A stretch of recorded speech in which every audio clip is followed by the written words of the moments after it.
copy of it. You can receive it. You can receive it at a later time. Okay. My name is Robin Blake, and I'm an attorney here in South Florida. Good afternoon. We're here today because now South Florida has its own version of an unarmed black man killed at the hands of police officers. On April 9th, Kevon Todd was being subdued by Broward Sheriff's deputies at the Fort Lauderdale airport when he tragically lost his life. It is a great injustice when today, 84 days after the incident, BSO can only tell us that it's still investigating the matter. The medical examiner's report, the police incident report, and the video have yet to be released.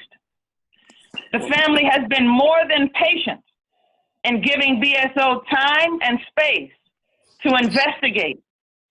But at this point, they all just want answers. Although we make no assessments about other cases around the nation, in those cases, the cities have taken swift action within days. But in this case, after numerous phone calls and messages from the family, BSO seems to be stonewalling in the investigation of Kevon's death. The family has frequently sought help for Kevon's mental health issues over the years. Those mental health problems explain why, on April 9th, Kevon appeared to be homeless and disheveled when he entered the airport, why he attempted to purchase a ticket to travel when he had no money on him, and why Mr. Todd failed to check in with airport security.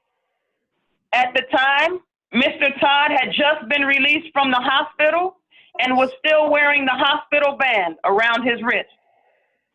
You might remember that in January 2017, an armed man went into the same airport and opened fire, leaving 5 people dead and many injured. It caused the airport to be shut down for hours. But that man came away from the incident with his life. In February 2018, the Parkland shooter claimed 17 lives at Marjorie Stoneman Douglas High School, and he injured many others, and he also lived. But Mr. Kevon Todd, an unarmed black man with mental health issues, who appeared to be homeless and who did not harm anybody at all, was killed. This double standard has no place in America. This isn't a political issue, and it's not meant to inflame racial divisions. But we just want justice, and we want answers. As Christians, the family and I are all asking that you pray for our law enforcement, our president, our legislatures all around the nation, our courts, and our country, in the name of Jesus Christ. And with that, I'll turn it over to the family of Mr. Todd to speak. Thank you. Are there any questions that people have for members of the family?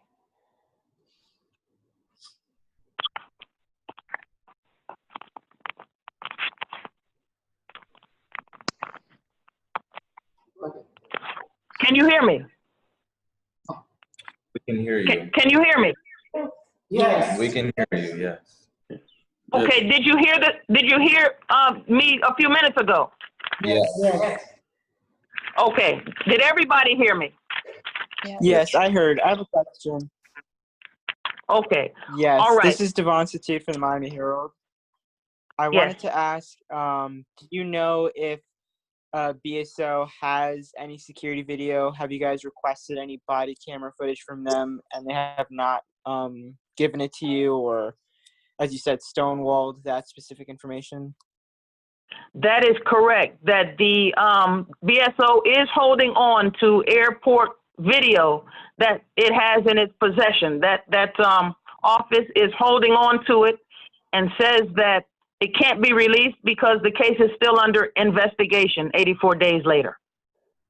So that video does exist, but we have no access to it as of yet.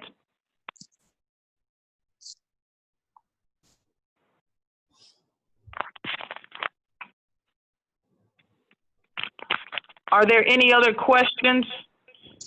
Yes. We wanted to know what kind of person was Kevin Todd? Okay, thanks for asking. I'm going to go over to the family, Alexia Hudson and other family members who might want to answer that question. My brother, he was kind. He would give you the clothes off of his back. He was loving. He was a comedian. He was a comedian. Yeah, but Sure know how to make you laugh.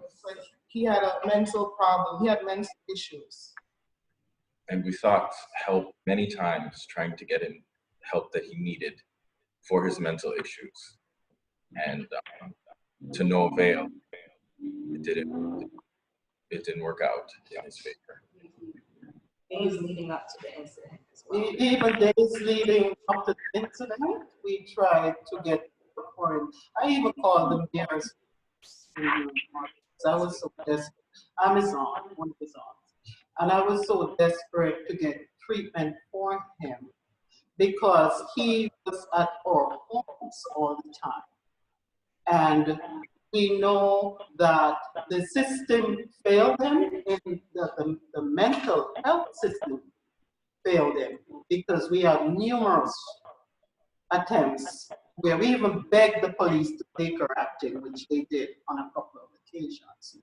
And so this young man, kind, sweet, always hugging us, even with coronavirus around, he's hugging and kissing. Yeah. And just a big loss to us at this time because nobody, no matter who they are, even if he was homeless, and he was certainly not homeless. He was not, he had many homes. And even if he had been homeless, there is no explanation for the way he was treated by BSO. And I was one of those who contacted them numerous times, and I have records of that. I contacted the ME's office, I contacted BSO, I left messages.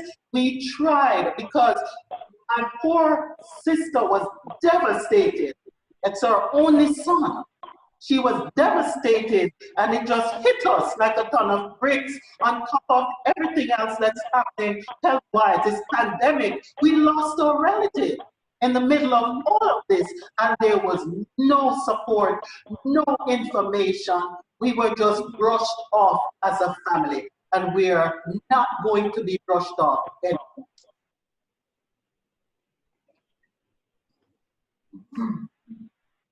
My niece would like to tell you a little bit more just about the situation, her brother, and other incidents that we would like the press to know about.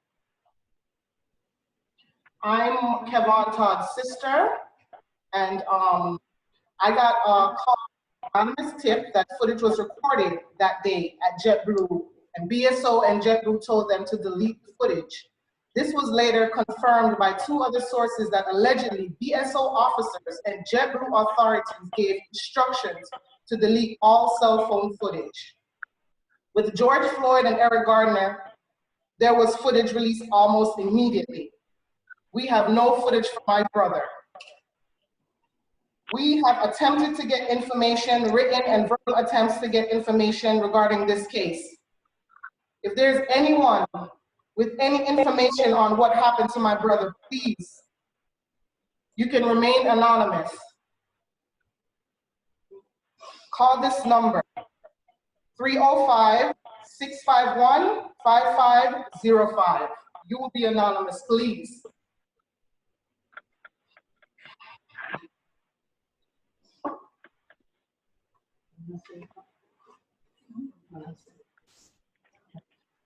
Kevon, Okay, I have another question. Sure. Okay, go ahead.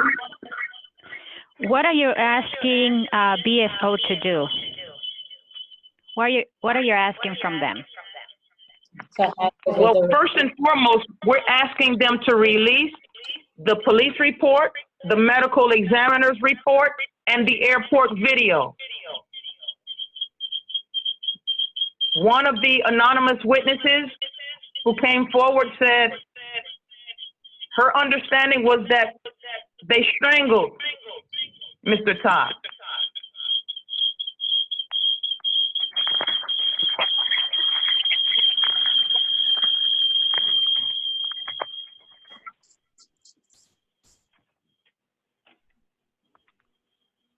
Can you hear me?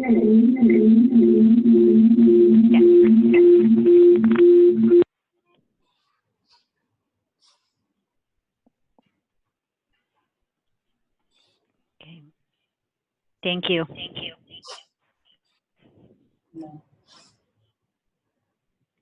Is there another question?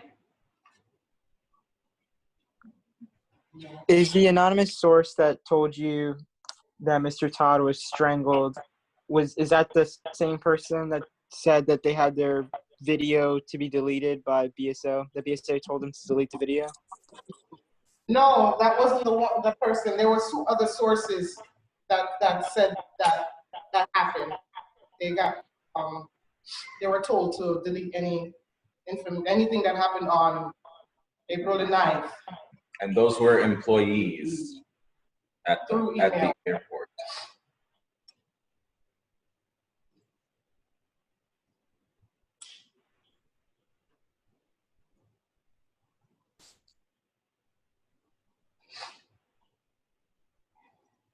We can't hear you.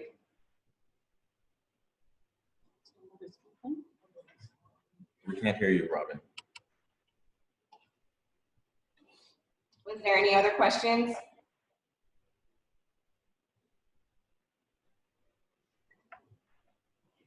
Yes, I have a question. Can you hear me? Yes. Okay, this is Kim Wynn with NBC6 News. What do you want the public to know about your brother and about this case? What do you want people to walk away with when they see this piece? That I've never heard of anyone waiting 84 days for a police report. And it's open investigation. And I've never heard of anything like that before in my life. It seems to me that they're hiding something and they don't want to give it to us. And just to be clear, and this is Kim Wynn again, you guys have no idea how your brother was, how he passed. They have not released any information. You just know that he passed in deputy custody. Yes. Right. And this is Alexia, another family member, attorney also of Kevon Todd. What we want the public to know is really those individuals that were working that day at JetBlue or at the airport that recorded what happened. We're asking, and we're begging, and we're pleading for those individuals who were instructed to delete their videos to please come forward. It's a very, very hard thing to have to, guess what happened to a loved one. It's time where we have videos of every single other Black death that has gone on. BSO is essentially allowing us to believe and to think that they intentionally did this and or covering up what actually occurred. The fact that I have emailed BSO's counsels, spoke to the detectives involved, and I was instructed that I would have been able to get the police report. We'll go ahead and forward you the videos. At this time, it's 8 days later, and we have not received, not even how it happened, the time that it happened, we haven't received any information on it. And so we're desperately asking for those individuals that recorded that video and was instructed to delete it, whether by BSO, whether by their higher-ups or supervisory positions in JetBlue. We're asking that you please come forward and allow us to understand and see what happened to Kevon, whether it was an accident, whether it was intentional, whether We don't know, and that is the issue that we are having at this time. We don't know what happened. We want to know what happened for closure. And if this was a cover-up, and if these officers, you know, did something that they should not have done, overstepped their boundaries in how they handled the case, we need them to be reprimanded in the correct way. But before we can get there, we need to know what happened. And that's what we're asking the public to know. So we can get justice for him and just get answers. And that's what we're doing at this time. Right. And let me add this. This is Attorney Robin Blake. When this case was first reported on April 9th, it was reported as a struggle that occurred between officers and Mr. Todd. So there was physical contact between Mr. Todd and police. So the death, we believe, resulted from that struggle that occurred.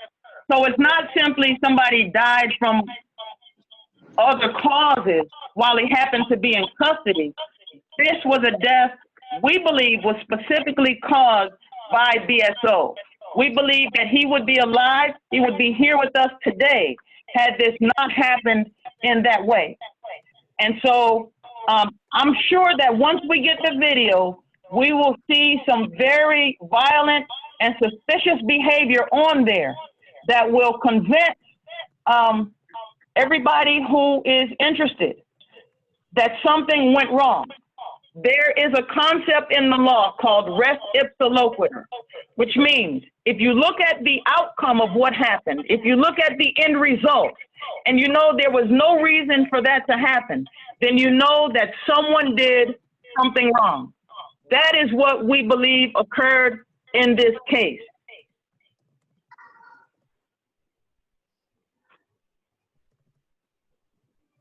Are there any other questions from any of the outlets?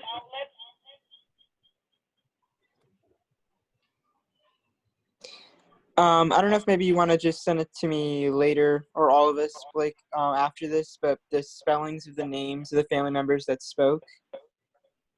Sure, I will provide those to you as soon as I get a chance. And this photo that you're seeing in the background behind the family, there's sort of a glare on it right now, but it is the same photo that I have provided to you all through the email correspondence I sent earlier. And I'm happy to provide other photos if the family does have other photos. I know that the reporter from the Miami Herald was requesting some other photos, and I'll do what I can to get those from the family members who've been very cooperative and helpful in all of this.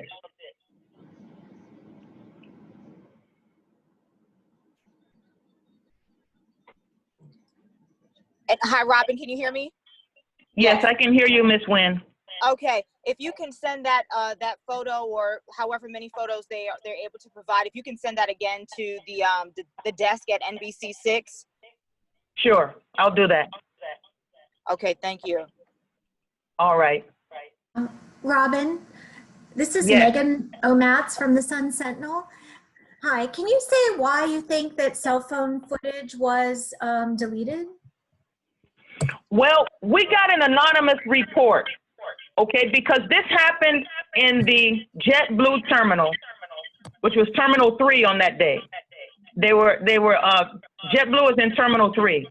And we heard, but this is unsubstantiated, not yet confirmed, that there were recordings that were being made and that there were threats from someone that those videos needed to be deleted immediately in a threatening manner.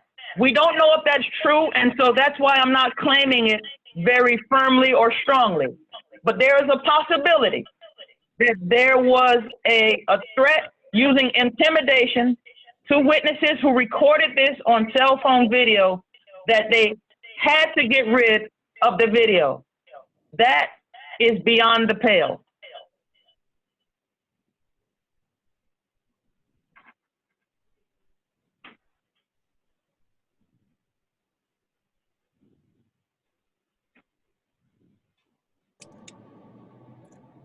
Is there time for another quick question? Yes. Yes, go ahead. Yeah. And I know that you guys said that your loved one, your brother, was mentally ill. Can you share what type of mental illness he suffered from, or are you keeping that private? We actually did not get that far because every time when we tried to bring him to a hospital or somewhere, apparently in the state of Florida, you have to, he has to want to go. And he has to want to stay. He can sign himself out. He can, I guess they hold you for 72 hours, the longest. And he knew that. Okay, got it. Thank you. Right. In other words, there's a time limit on the involuntary commitment.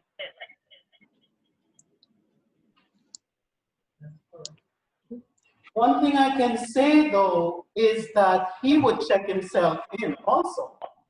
And that red band that he was wearing that day when he was accosted at the airport, he had checked himself in.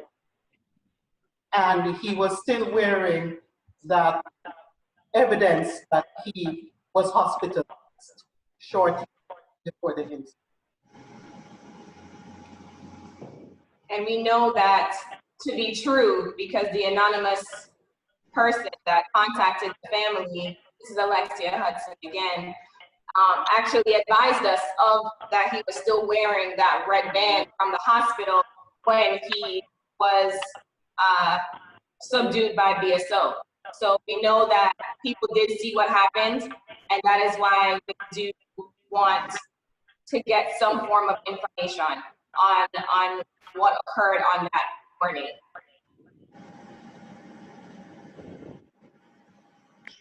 Do you know which hospital he checked himself into that day?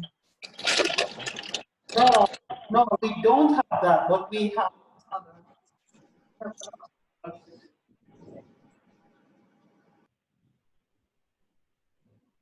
Go ahead, Sandra. You can answer the question if you know. No, we did. We said we don't. We said I'm no. not sure which one he checked. Okay. Are you all threatening, or are you going to file legal action against BSO? What if you file some, There is a good chance of that, and that is the reason we're trying to get the information we need. What BSO has said was that it is still investigating and will turn over all information to the state attorney's office after it's finished with the investigation for them to make a decision on potential charges.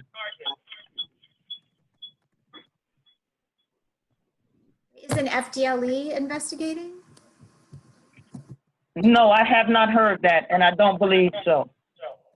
So BSO is investigating itself? Correct.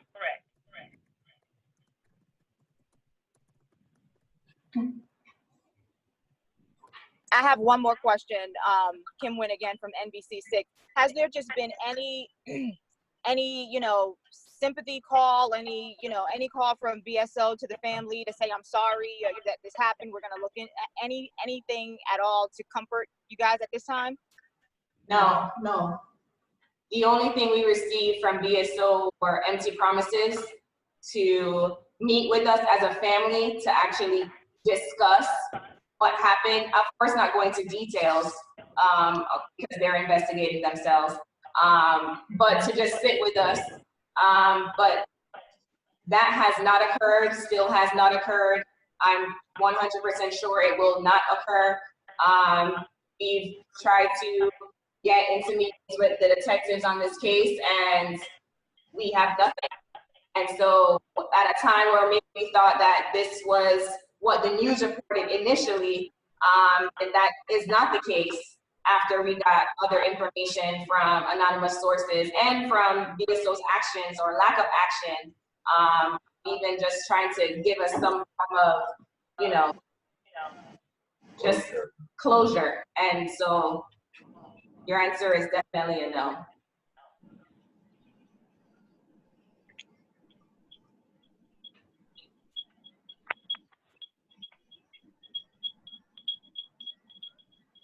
Are there any other questions?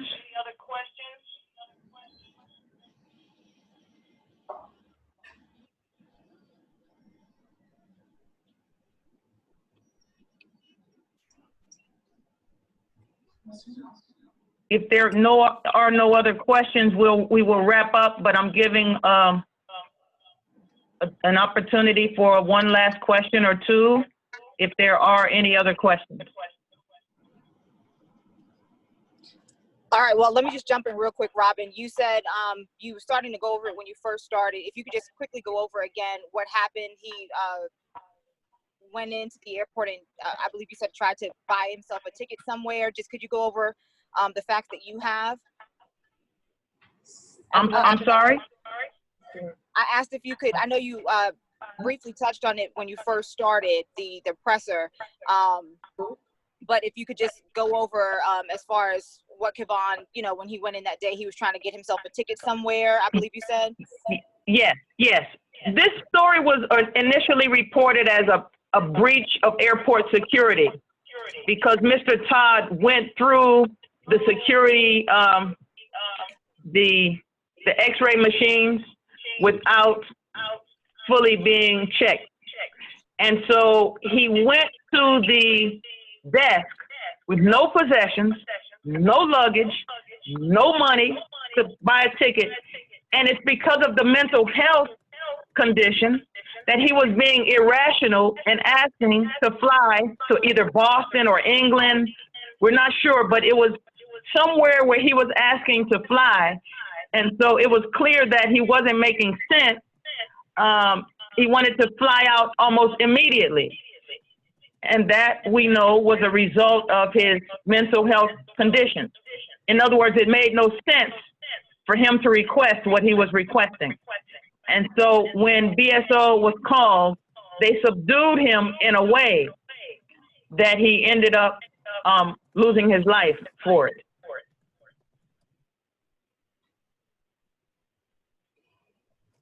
We understand that BSO has a right to subdue him, to arrest him, to, dispel all the security concerns by taking him down. But he should still be with us today. BSO went too far, and I believe because he had an appearance of being homeless, they assumed he did not have this loving family that you see before you here today. And this is only some of the family. He has a large, very supportive and loving family. His mom is sitting there. You'll see her right next to his sister. On the right side of the screen is his sister, Kevon, and his mother, Sandra, is the one who just waved. And so he has many family members who care about him. And because they made that assumption, they figured they could just treat him any kind of way.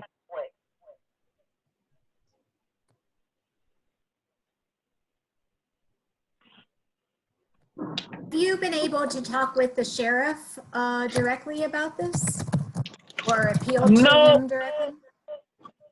No, I have not been able to. We've been dealing with the investigating detective. We've been told that Sheriff Tony is aware of the incident because it resulted in somebody's, the loss of life. But we haven't spoken to him directly. We've been dealing with the BSO's general counsel, and Ms. Hudson has been in touch with BSO's general counsel and other detectives there who are part of the investigation. But no, we have not spoken to Mr. Tony. So usually when an officer is involved in a shooting, don't they put them on desk duty or something and they say identify who is involved? Has that happened? Do you know the names of these people that were involved in the arrest? And are they on some kind of desk duty or something, or suspended until the review is done? No, this wasn't a shooting, first of all. But the answer to your question is no. We have not heard that there's been any change in any officer's status as a result of this. They have not given you an answer, or they've told you no? I didn't hear you. You said. Or did they not give you an answer, or they told you no, that no one was suspended? Well, we haven't heard anything one way or the other, but I think if that would have happened, the investigating officer would have told the family, hey, listen, this officer has been demoted or put on desk duty or suspended, and we haven't heard anything like that. So I'm assuming that there's been no change in any officer's status as a result of this incident. Can you elaborate? You said that there was a witness who said that they understood that he was strangled. Did this person witness a strangulation? No, the person did not directly witness it, and that's why it's unconfirmed, but enough to warrant further investigation. This sheriff is running for re-election. Do you believe that he needs to tell the public what happened here or give us some idea of what's going on? I believe so. I think the family is entitled to answers and also entitled to justice. And, we're not trying to weigh into any political influence any elections, and that's not the motivation here. But this just happens to come in the wake of other such cases that have gripped the nation recently. It's different in the sense that we are the only case where there is no video because they're holding back and concealing the video. And I believe that it might be on purpose to cover up something that went terribly wrong on that day. Because if BSO simply says, we're still investigating, that's an easy way to hold back information. We're still investigating. We can't give anything out to you. But it's going on 90 days very soon. The other cases, as I said, they've been acted on within days. And this happened before the George Floyd incident, well before the George Floyd incident, and the Rayshard Brooks and other cases. So we should have definitely seen something already. There have been charges filed and officers demoted in other cases, but we can get no justice here. That's a problem. Thank you. And the reason why the answer from the detectives, why we don't even know who the officer was, the officers who were involved in this particular incident. This is Alexia Hudson again. And the fact that we don't even know what officers were involved in this incident because they won't release the police report, a general police report as to what occurred in this case, because the investigation is still ongoing, is beyond me. And so when they forward this, after they do their own investigation, forward this case to the state attorney's office, then they're going to have to do their own investigation. So then the family has to wait until the state decides when and if there's liability on the officers that were involved. So then when does the family get to know what happened? When is the ME report going to be released? I was advised through email that I was actually advised through email that they're moving swiftly in this case. That this case is actually moving pretty fast. This case is moving very, very slow compared to a lot of cases that have been going on that are currently in this, in the climate that we're in at this time. And so if the BSO thinks that they're moving swiftly in this case, it's absolutely ridiculous that they believe that they are, to not even give us some information as to what really occurred. What is the actual real cause of death? What happened in this case? Why is our brother or cousin, son, uncle, nephew, not here with us today?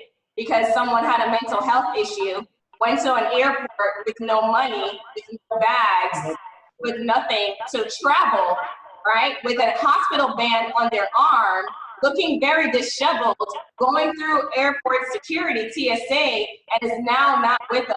There should be protocols on how to deal with certain individuals. But people are alive that open fire in an airport. People are alive serving time in prison, okay? When they open fire in an airport and someone is dead, because they wanted to travel with no money. That is not, and that should not be what is going on here today. That is not where we should be today. And so we want answers. We want to know what happened to Kevon Todd. We want to know what happened to our family members, in this particular case. And we know that someone at JetBlue saw it. The individual that contacted us anonymously, they want to stay anonymous, and we respect that. But they know personally individuals that were instructed to delete the video, that was filmed before all of this happened. And if that was instructed by BSO, or JetBlue higher ups, I mean, that's going to be a whole different, situation. But we're just pleading for someone to come forward, just so we know what happened to Kevon.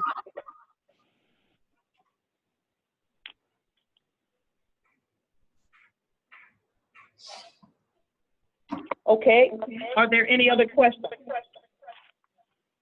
Quickly, I know that you're going to, Robin, this is Kim Wynn again from NBC6. I know you're going to send out something to our newsrooms with the names of everyone and the correct spelling, but being that there's so many people around the table, would you guys mind just saying, as far as who talked, just like raise your hand and say, my name is, just give me your first and last name so that I'll know who is who. I know Alexia Hudson in the middle, and if you guys can just say your first and last name and just say like cousin, sister, whatever your relation was. And spell it too, please. Make sure you get in the camera. Make sure. Okay, good. Thank you. Khalifa Reed. I'm sorry, Khalifa Reed, cousin. Valerie Rodriguez, aunt. Sonia Archer. Aunt. Wait. Can you guys spell your names, first and last? K is in kite, H is in hat, A is in apple, L is in Larry, I is in ice, F is in Frank, A is in apple. Reed, R-E-I-D. Valerie. V-A-L-E-R-I-E. Rodriguez. R-O-D-R-I-Q-U-E-Z. Sonia, S-O-N-I-A. Archer, A-R-C-H-E-R. Alexia Hudson, A-L-E-X-I-A-H-U-D-S-O-N, cousin and attorney. Lorna Cruz.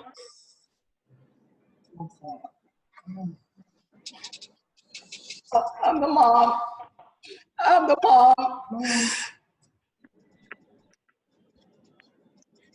Her name is spelled Lorna, L-O-R-N-A, Crooks, last name C-R-O-O-K-S. She's the mom. My name is spelled Kevon, K-E-R-O-N, last name F-A-I-R-C-L-O-U-G-H. I'm his sister. My name is Raniel Rodriguez, R-A-N-E-I-L-L-R-O-D-R-I-G-U-E-Z. Cousin. Thank you guys for doing that. This is Kim Wynn again from NBC6. And before I go, I just wanted to express my sympathies to the family. I'm very sorry for your loss. Yeah, Thank you. Thank you very much. Thank you very much, everybody. Thank you for being on the line. If you need to get in touch with me, you can do that at 305-651-5505. Or, of course, you have my emails. You can email me.